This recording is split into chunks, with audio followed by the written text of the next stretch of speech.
Have you ever been told that a nursing home is just what happens when you get old? That once you can't keep up with the house, once your knees give out, once your kids are too busy to go?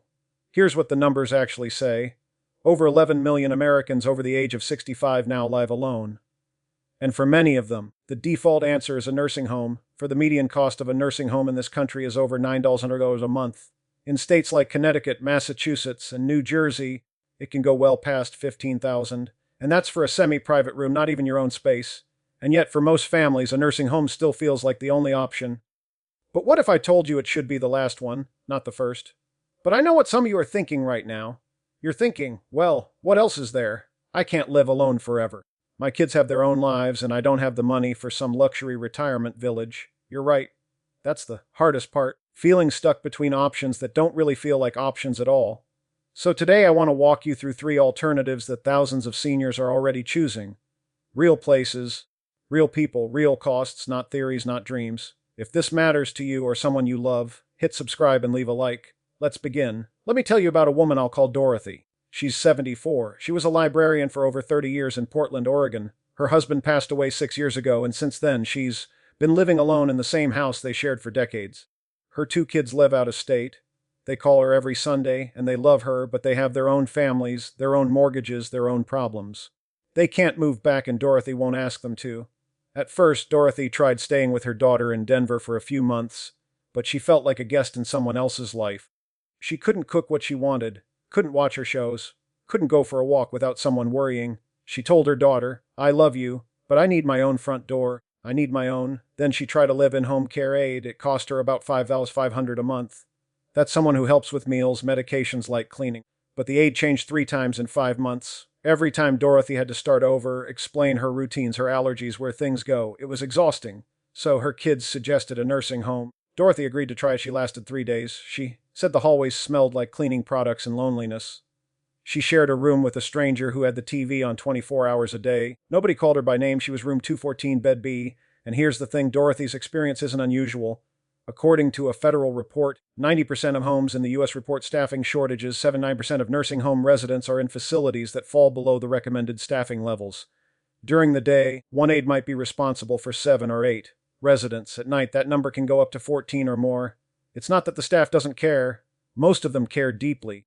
There just aren't enough of them. So what did Dorothy do? She found something most people have never heard of. It's called an adult family home. An adult family home is a regular house in a regular neighborhood. It's licensed to care for 2 to 6 residents, and a trained caregiver actually lives there. That means 24-hour support, home-cooked meals, a shared living room, and your own bedroom. The average cost is between $3 and $5 a month. That's roughly half of what a nursing home charges. And in many states, Medicaid can help cover part of the cost. I came across a comment from a woman on Reddit who said, "My mother moved into an adult family home after a fall. She was terrified, but within 2 weeks, she was helping the caregiver make breakfast every morning. She said it felt like living with a friend." That's the difference. It's not a facility. It's a home that happens to have help. Now, adult family homes aren't perfect. Availability varies by state, and not every home is well run. You have to visit, ask questions, check reviews.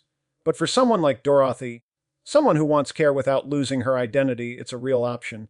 The second alternative is something called senior co-housing, and this one is a little different. In a co-housing community, you have your own private unit, your own kitchen, your own bathroom, your own front door.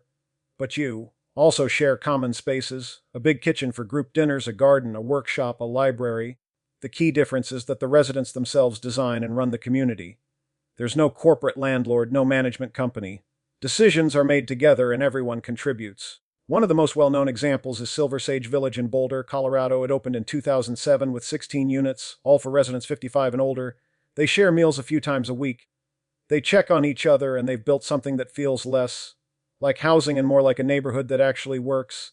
And here's the financial part that surprises people. Senior co-housing can reduce monthly living costs by 40 to 50% compared to living alone. Shared utilities, shared maintenance, bulk, group insurance plans, it all adds up. I spent some time reading through forums from people who live in these communities, and one thing kept coming up. They didn't move there because they had to. They moved there because they wanted to. Because they were tired of being alone in a house full of memories. I think there's something powerful about that. Choosing community not out of desperation but out of desire. The limitation, of course, is availability.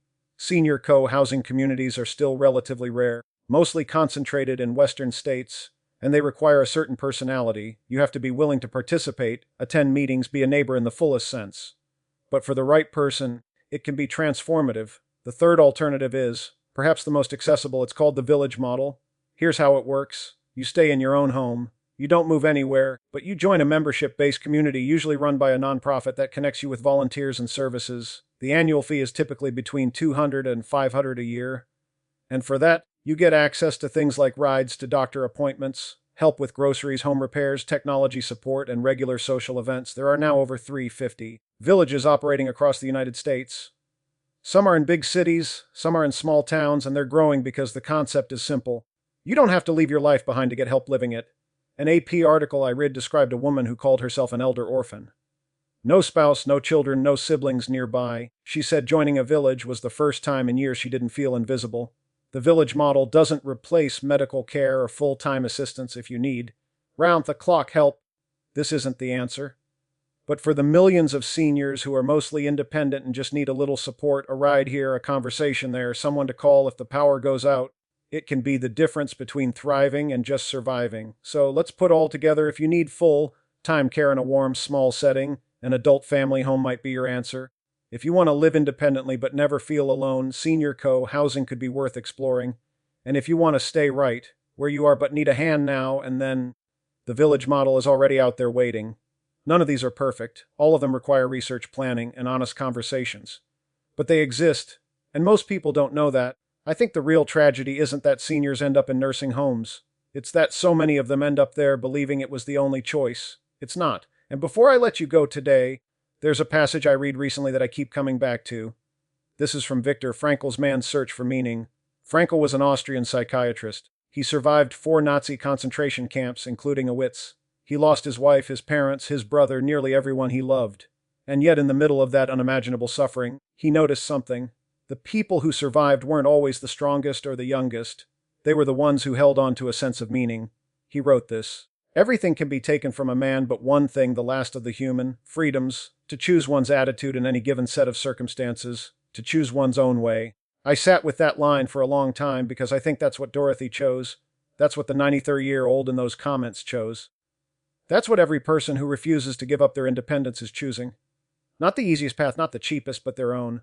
Frankl also wrote, "When we are no longer able to change a situation, we are challenged to change ourselves." Maybe that's what getting older really is. Not a problem to solve, but a challenge to meet on your own terms. If this meant something to you today, share it with someone who might need to hear it. And if you haven't yet, subscribe. I'll see you in the next